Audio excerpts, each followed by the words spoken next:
Hello, my name is Kyle Bradshaw, and welcome to this oil change tip from Moto Tool Roll.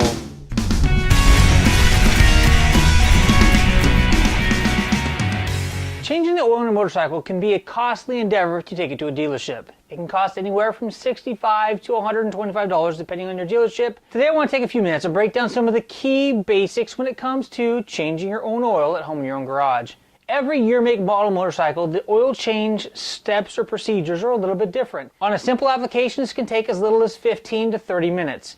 In more in-depth situations, you may have an oil change that could take up to an hour, hour and a half, depending on that year, make, model of the motorcycle. The first key is to lay out all of your tools prior to beginning the project.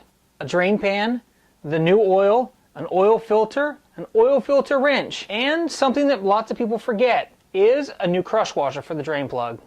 Before changing the oil on any vehicle, it is very important to go ahead and get that vehicle fired up. Let that motor warm up to its operating temperature so that oil can circulate through the motor so everything gets lubricated.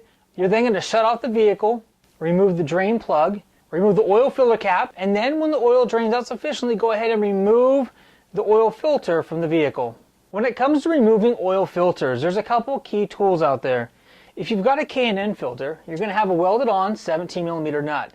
This is extremely handy. Now, you've got to be careful because these nuts can strip. If you notice, there are no other filter wrench tool marks on the top of this cap. So if you bugger up this nut, it can be difficult to get these filters off.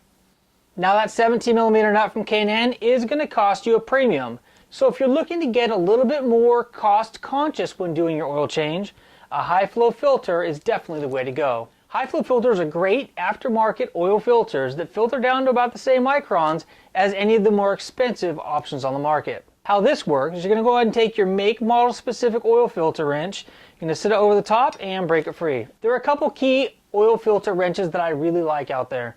The aluminum ones from Showchrome Accessories or Big Bike Parts are fantastic. This is going to slip over any Harley-Davidson oil filter, and it's got the proper wrench here on the end in order to get the drain plug out. This is a super lightweight, compact tool that you can carry with you or keep in your tool chest. Take a look at the fitment for the different oil filter wrenches that we've got listed on the side. Harley-Davidson and most of the metric motorcycles are covered. All the oil's been drained from your motorcycle, it's time to put everything back together. You're going to spin on your new oil filter and snug it up just a little bit. You're then going to replace your drain plug. Now here in front of me I have a very neat piece that I like to put in every one of my motorcycles just to judge the health of the motor when I'm changing the motor oil. This here is a magnetic drain plug from Big Bike Parts.